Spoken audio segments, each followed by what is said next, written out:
Mes chers lions, bonjour et bienvenue dans votre guidance pour ce mois d'août 2024. Avant de commencer, je tiens bien évidemment à vous souhaiter un très joyeux anniversaire puisque ça y est, nous sommes au mois d'août qui est donc votre mois, mes chers lions.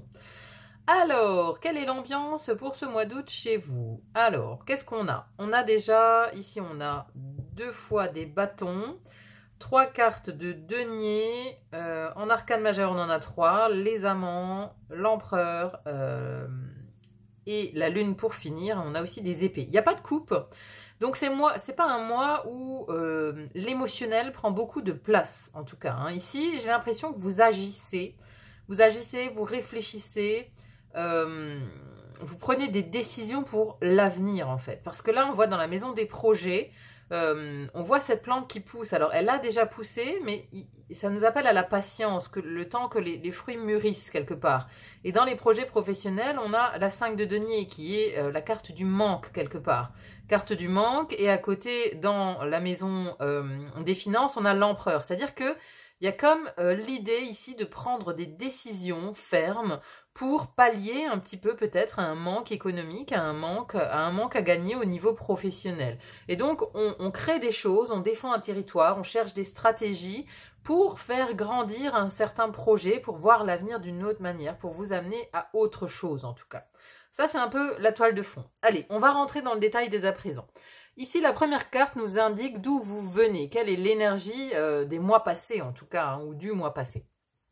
Et vous entrez ici dans le mois d'août avec l'énergie de la 9 de denier. Alors, c'est intéressant parce que la 9 de denier, c'est en général, c'est une conclusion. Hein. La 9, on arrive à la fin de la suite des deniers.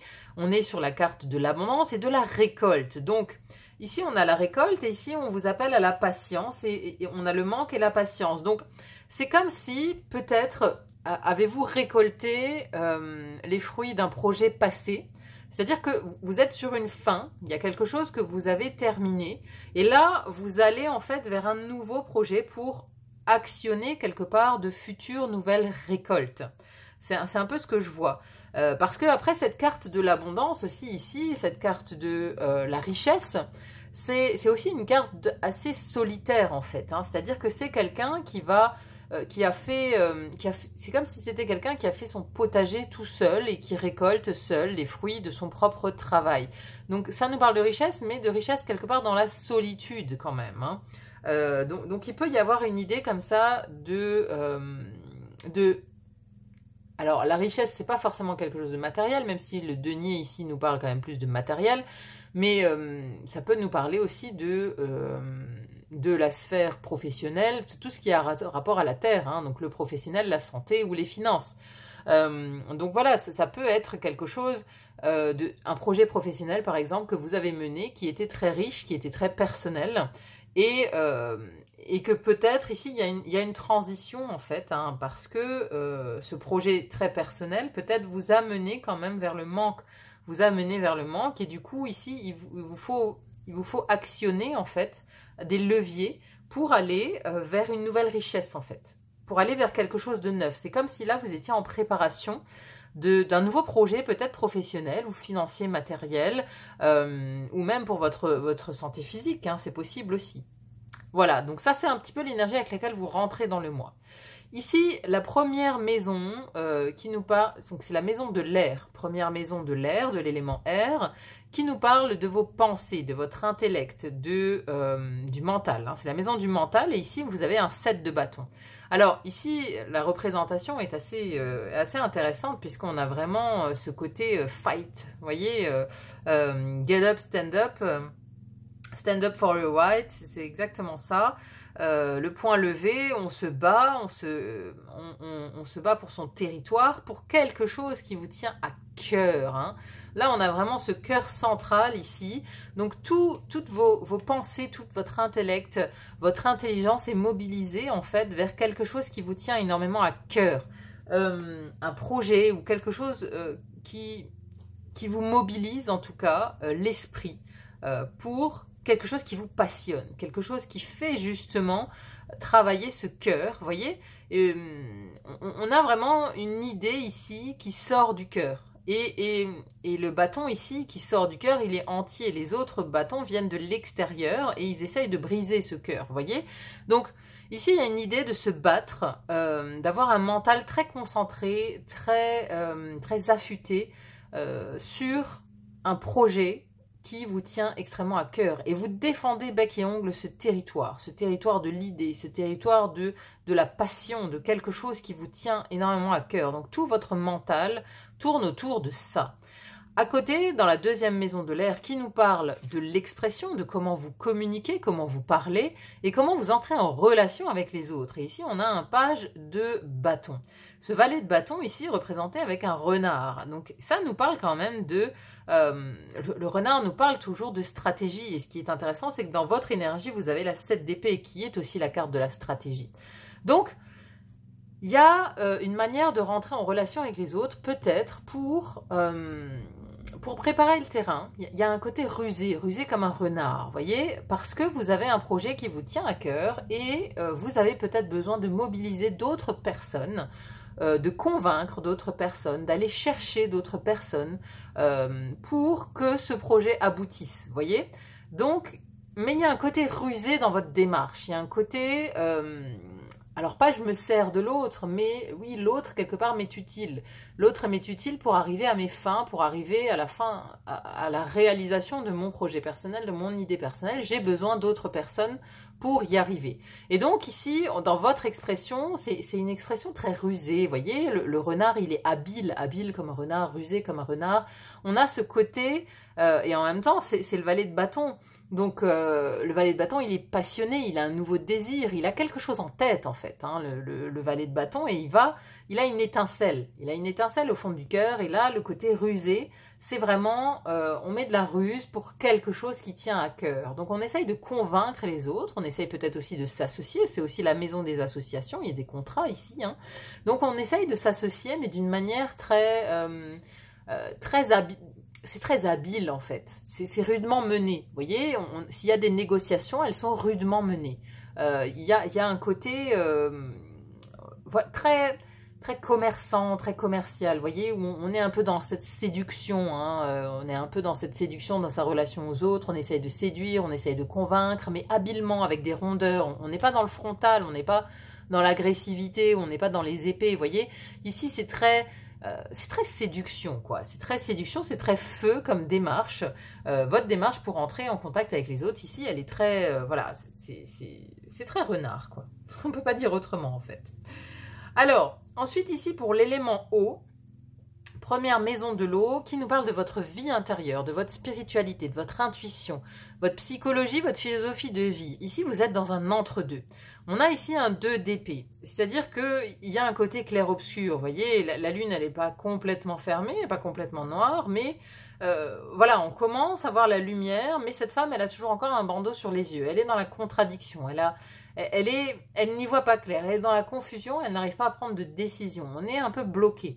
Ici, intérieurement, moi je pense que vous ne savez pas en fait si ce que vous mettez en œuvre ici, ce qui vous tient à cœur, cette stratégie que vous mettez en œuvre ici au mois d'août, vous ne savez pas si ça va fonctionner. Donc on a quand même un certain doute à l'intérieur de soi, on n'a pas une vision claire des choses. Et ici, il y a un côté un peu fermé, mais peut-être fermé aussi à la guidance intérieure parce que vous êtes extrêmement mobilisé par l'extérieur ce mois d'août. Vous voyez, l'extérieur vous demande beaucoup d'énergie et du coup, c'est comme si dans votre intériorité, quelque part, vous la mettez en veilleuse, quoi. Vous voyez, vous mettez votre intériorité en veilleuse, vous vous mettez en pause, en mode off, parce que l'extérieur vous demande énormément d'énergie pour bâtir ce plan, pour arriver à vos fins. Donc ici, oui, il y a une contradiction, je pense, entre extérieur et intérieur, à l'image ici de cette lune qui cache derrière presque ce soleil, en fait, hein. Donc il y a une opposition ici entre intérieur et extérieur sur ce mois d'août, mais je pense vraiment que vous vous occupez beaucoup plus de l'extérieur, parce qu'il y a un challenge, il y a un défi ici à relever pour vous, un défi de stratégie, de réflexion, de négociation pour un autre futur, en fait. Pour un autre futur, c'est un défi, hein. C'est un mois assez challengeant, j'ai l'impression quand même, pour vous, le mois d'août, hein. Alors, deuxième maison de l'eau ici, qui nous parle de vos émotions, justement. Alors, vous n'aviez pas de carte de couple, mais vous avez une arcane majeure dans la maison des émotions. Émotions, vie intime, foyer, vie sentimentale, l'amour, et on a les amoureux dans la maison de l'amour. Donc ici, ça peut être un mois quand même qui vous appelle à la passion toujours, et encore, je vous disais, on a déjà le cœur passionné ici, on a la passion, la nouvelle flamme de ce valet de bâton, et on a les amoureux dans votre vie intime. Donc, le couple ici est quand même au premier plan. Hein. Les amoureux, c'est la passion. C'est la passion, c'est l'entente amoureuse, c'est quelque chose qui vous tient à cœur, qui vous travaille énormément. Après, ça peut aussi nous parler d'un choix passionnel, d'un choix passionnant pour sa vie intime, pour sa vie sentimentale. On fait des choix justement par passion, parce que le cœur vous appelle à faire un certain choix. C'est le choix du cœur, c'est pas le choix de la tête. Hein. Ici, on a quand même beaucoup le cœur qui revient. Hein. Après, voilà, le signe du lion, c'est le mois du cœur. C'est quand même... vous êtes dans la thématique, j'ai envie de dire. Hein. Donc, ici, c'est un appel du cœur qui vient dans votre vie intime. Si vous faites des choix par rapport à une vie intime, par rapport à un partenaire, ce sera le choix du cœur. Vous écouterez votre cœur, quoi qu'il en soit. Vous n'écouterez pas le mental. Même si d'autres personnes vous appellent à faire autre chose, par exemple, vous allez écouter votre cœur, ce que vous dit votre cœur, vos émotions. Hein, vraiment, vos émotions vont être au centre. Hein. Et on a ces deux serpents. Alors c'est intéressant parce que ça appelle quelque part aussi à une vision des amoureux, mais avec une transformation. Les amoureux souvent sont représentés, cette carte, par Adam et Ève au jardin d'Éden. Hein, et donc on sait bien que voilà, on a le côté de tentation amené par le serpent qui dit à Ève d'aller croquer cette pomme, et une fois qu'elle l'a fait, ça amène une transformation pour le couple puisqu'ils sont chassés du jardin d'Éden. Donc on a quand même ici une idée d'une relation qui peut se transformer, mais c'est une transformation guidée par la passion. C'est-à-dire que c'est une transformation qui se fait à deux. On change un petit peu, on transforme l'idée qu'on a du couple pour l'amener à autre chose, en fait. Vous voyez ? Donc c'est une transformation qui se fait à deux. Pour les personnes qui sont célibataires, qui n'ont pas de partenaire, ici c'est une transformation au niveau de la vie intime et peut-être aussi une transformation de vos attentes, de comment vous voyez le couple, de comment vous avez envie que votre couple, que votre cœur évolue. Hein, c'est ça. Donc il peut y avoir des choix qui amènent une transformation par derrière, quoi. Hein. C'est ça. Donc il y a quand même ici quelque chose d'important qui se joue au niveau des émotions et de la vie intime pour ce mois d'août. Ensuite, on a ici la maison du feu. Maison du feu, première maison du feu qui nous parle de votre énergie, votre rayonnement, comment on vous voit de l'extérieur. Et on a ici cette 7 d'épée. Alors, la 7 d'épée, c'est la carte... c'est une carte un peu ambivalente parce qu'elle nous parle à la fois de faire des stratégies, mais ça peut aussi être la carte de la malhonnêteté, d'une personne qui est assez fourbe, qui peut trahir, qui peut manipuler, qui peut faire des choses un petit peu à l'envers, quoi. Hein. Donc c'est pas forcément une carte qu'on aime avoir, mais ici moi j'ai plus envie de la voir et j'ai plus l'impression que ça nous parle vraiment de faire des stratégies. Quelque part, vous faites cavalier seul, vous avez besoin d'autres personnes, mais à l'intérieur de vous, c'est quand même une stratégie que vous mettez en place pour vous-même. Voyez ? Alors peut-être que vous ne l'affichez pas à l'extérieur, mais c'est un challenge, un défi que, en gros, vous pourriez faire penser à ces autres personnes ici, que vous essayez de convaincre avec ce renard, que... quelque part que vous roulez collectif ou que c'est un projet collectif, mais à l'intérieur de vous, ça reste quand même un projet purement et simplement personnel parce que vous avez quelque chose à vous prouver à vous-même. Vous avez quelque chose à vous prouver à l'intérieur de vous-même, vous voyez, vous ne savez pas si cette stratégie sera payante, mais quelque part, ce que vous mettez en œuvre, c'est pour vous prouver quelque chose à vous-même.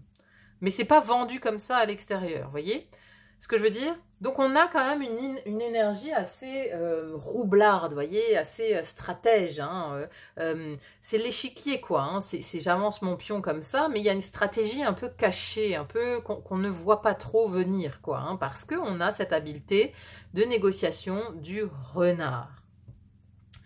Deuxième maison du feu, je vous en parlais tout à l'heure, c'est la maison des projets, des désirs, des actions aussi, de comment vous agissez. Alors ici, les actions, elles sont peut-être un peu ralenties, parce qu'on a quand même la carte de la patience, hein. Mais on voit ici la main c'est ce qui agit, hein, c'est ce qui permet d'agir. On voit quand même que de cette main, il y a déjà un arbre qui pousse. Donc, ça veut dire que vous avez déjà mis en place certaines actions pour un projet d'avenir ici, hein. Il y a déjà quelque chose qui a poussé. Maintenant, ça vous demande encore de la patience. C'est un projet qui n'est pas encore sur le point d'éclore, hein. On n'est pas encore à la floraison de la chose, on est encore sur la patience. Mais ça a déjà commencé à pousser. C'est pas encore abouti, mais ça a commencé à pousser ce projet. Donc vous avez quand même quelque chose sur lequel vous travaillez ici, qui vous demande d'être patient. Au niveau des actions, c'est pareil. Donc des actions et même des déplacements, il pourrait y avoir des ralentissements, des choses qui n'arrivent pas aussi vite que vous aimeriez et qui vous demandent, qui vous challenge un petit peu par rapport à la patience, justement, hein, qui vous demande d'être patient dans la réalisation de vos projets d'avenir et dans la réalisation de vos actions dans l'ici et maintenant. On vous demande d'être patient, que voilà, tout ne peut pas aller aussi vite que les bâtons, quoi, voyez, parce que là, vous êtes un peu tout feu, tout flamme, vous aimeriez que ça aille vite, mais il y a la patience dans les projets, la patience qui est requise, qui est nécessaire dans vos projets. Maison de la Terre, ensuite ici. Première maison de la Terre qui nous parle du matériel, finances, possession, mais aussi du corps et de la santé. On a ici l'empereur. Donc l'empereur ici, il agit, il prend des décisions, il ordonne. C'est lui le patron. C'est lui le patron, il est clairement très organisé. Mais vous voyez ici, il regarde lui vers le passé. Donc il regarde vers cet arbre même qui est en train qui est en train de grandir, qui est en train de pousser. C'est-à-dire que vous avez pris des décisions par rapport à la sphère matérielle, par rapport à vos possessions, par rapport à vos finances. Vous avez pris des décisions peut-être pour changer la donne, parce que je vous le disais, on a la carte du 5 de denier qui nous parle quand même de manque, qui nous parle de manque dans la sphère professionnelle. Donc il y a quelque chose qui manque, et cet empereur, il a pris des décisions, il a acté des choses sur le plan matériel pour passer à autre chose, pour passer à l'étape d'après, pour faire grandir, faire évoluer encore plus cet arbrisseau ici qui a commencé à prendre racine, pour lequel vous avez commencé à agir en fait, hein. Vous avez un petit peu commencé. Et donc l'empereur, il demande aussi une certaine discipline, il demande de la rigueur dans la gestion de vos finances. Il demande de la rigueur et puis vous allez faire preuve vraiment de rigueur et de discipline dans la gestion de vos finances. Parce que justement peut-être qu'il y a un côté un peu vache maigre à côté de ça, qui vous vient de la sphère professionnelle, c'est-à-dire que vous êtes peut-être dans un milieu professionnel qui ne vous rapporte pas suffisamment par rapport à vos projets. C'est-à-dire que si vous avez un projet d'acheter une maison, etc., eh ben, votre statut actuel ne vous permet pas en fait d'avoir ce projet et d'acquérir la maison par exemple. Donc ici, on ressent un manque, c'est-à-dire que votre situation professionnelle actuelle vous amène au manque. Et l'empereur ici, il prend des décisions pour être beaucoup plus rigoureux, discipliné dans cette sphère matérielle, pour voir grandir vraiment cet arbrisseau que vous avez en tant que projet personnel, vraiment. Donc voilà, 5 de denier ici, c'est la carte du manque, manque financier matériel, mais c'est aussi le manque d'accueil. Le manque d'accueil et il y a un côté exclusion aussi dans ce 5 de denier. Peut-être que vous démarrez peut-être un projet ici, vous voyez, mais là on vous dit clairement d'être patient. Peut-être que aussi, il y a quelque chose qui démarre au mois d'août, vous êtes tout feu tout flamme, et ça n'a pas l'accueil que vous escomptez, parce que ici c'est une carte d'exclusion et de manque d'accueil au niveau professionnel. Donc peut-être, voilà, vous avez peut-être un projet et il n'y a pas l'accueil que vous souhaitez en fait, que vous attendez, parce que vous êtes battu, vous avez mis en avant toutes vos facultés intellectuelles et toute votre intériorité, votre flamme intérieure, toute votre stratégie, votre intelligence de stratège, vous avez mis tout ça au service d'un nouveau projet, et donc vous vous attendez à des résultats immédiats. Mais là, peut-être que vous allez peut-être être déçu parce qu'il y a un manque d'accueil. Peut-être un manque d'accueil du public, peut-être que ça ne se vend pas, peut-être comme vous espériez. Voilà, si vous avez lancé votre entreprise, etc. Voilà, il y a un manque d'accueil. Mais on vous dit ici clairement de patienter. On vous dit que c'est en bonne voie. Et ce qui est intéressant, c'est qu'à la fin du mois, j'ai ici la carte de la lune. Et alors cette lune est très intéressante parce que on a la mise en évidence d'un cycle lunaire. On a la mise en évidence de 28 jours. Donc moi je pense que ici on vous annonce un délai quelque part. On vous annonce un délai pour cette patience-là. Cette patience sera de mise pendant un cycle lunaire. Pendant tout un cycle lunaire. Alors, ici, on est sur la fin de mois, vous voyez. Donc, on peut imaginer que ce cycle démarrera de la fin août jusqu'à fin septembre, à peu près. Hein, donc, peut-être que d'ici la fin septembre, il y aura une évolution beaucoup plus positive, un accueil beaucoup plus positif de votre projet. En tout cas, ici, ça vous invite clairement à la patience et à laisser passer un cycle lunaire. Alors la lune, ça nous annonce aussi des émotions assez intenses. Et ici, on a un rapport avec l'intériorité.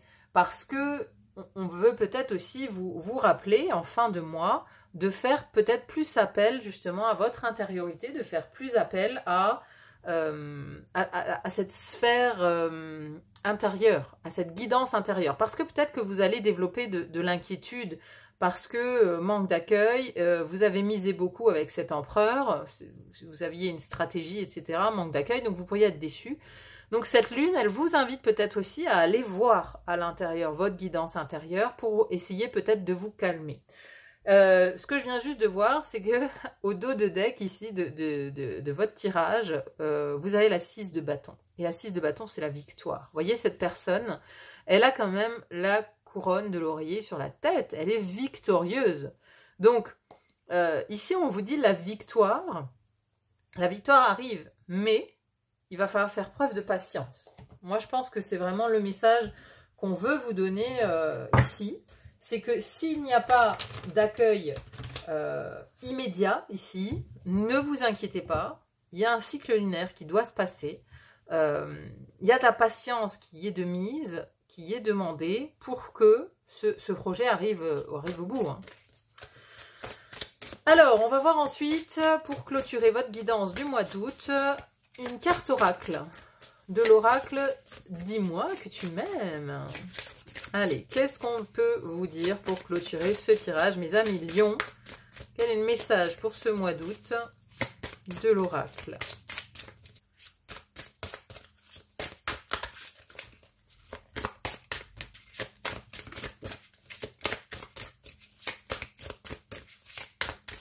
Non, ça ne va pas sauter. Je vais le faire autrement.